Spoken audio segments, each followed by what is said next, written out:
Today we're doing a rectification on this little Veloster.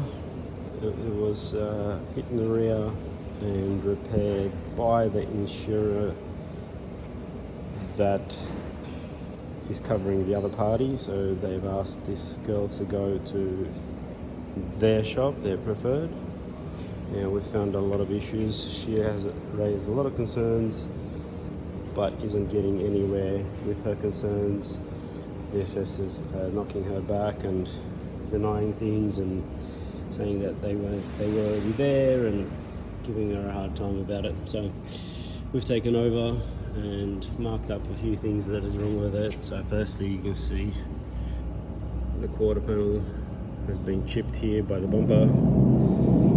There's a lot of dirt in the paint throughout, as always, by these fast-paced shops where there's no quality. Rough edges everywhere. Just a poor quality job.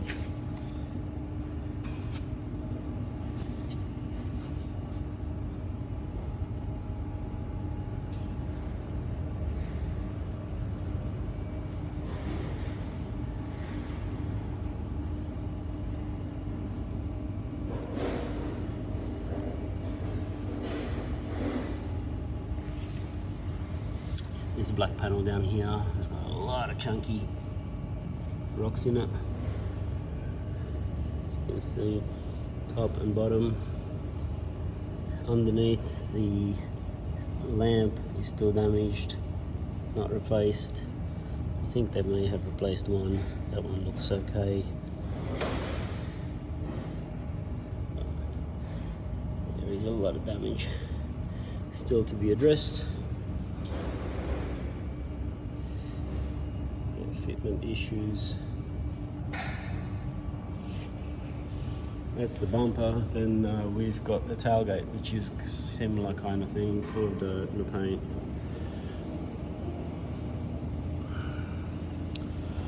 Runs underneath there, which I will show you in just a second. But the biggest problem here is the shrink back. Shrink back's all in through there. You can see it coming up. And the filler's shrinking back now. They did a lot of repairs. This was all damaged, and there's a photo of it all damaged through here, through the bottom section. And as you can see, that gate does not even line up. It's still kinked up.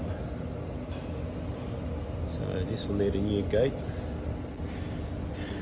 I did do some thickness tests on this thing and we are not having much luck reading any there. There's that much filler in it. There's a little bit of a reading there.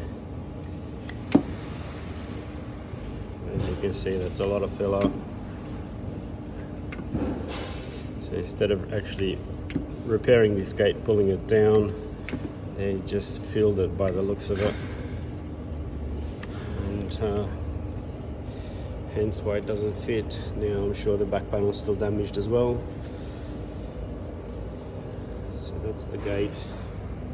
Now the glass has an issue here as well. The quarters on both sides have been hit, which I'll show you in just a second. But the glass has a chance of exploding. It's been fitted wrong. It's so close to the edge. It should really have a nice gap, sort of similar to that, where it's got a big gap there. And we've got the gate, it's not fitting to the quarter either, so I'm not sure what's going on there.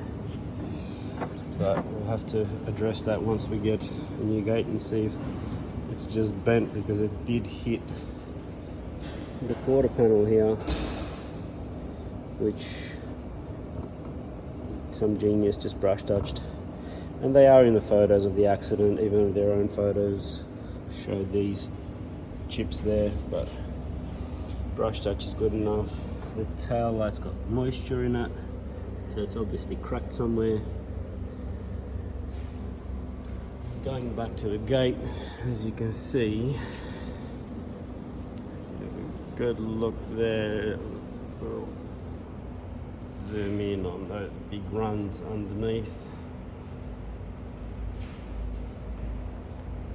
All through there, there's paint runs.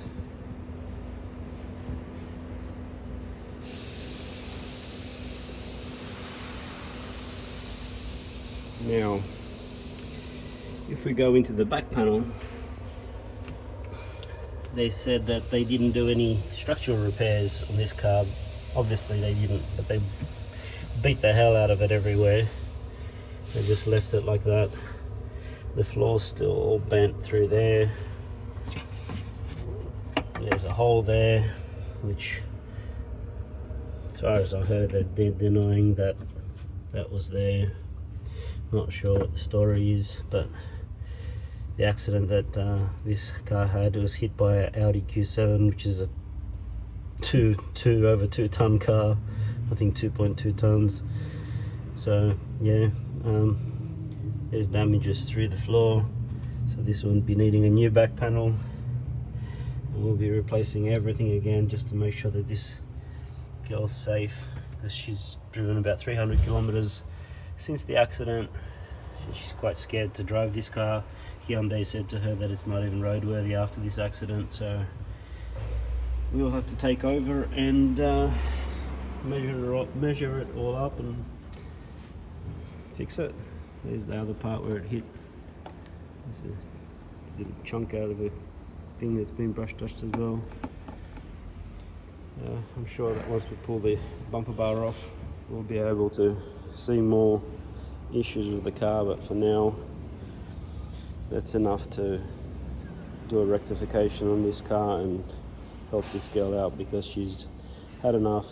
She's been through hell, a lot of tears, and for someone to be scared to drive their own car is just not right.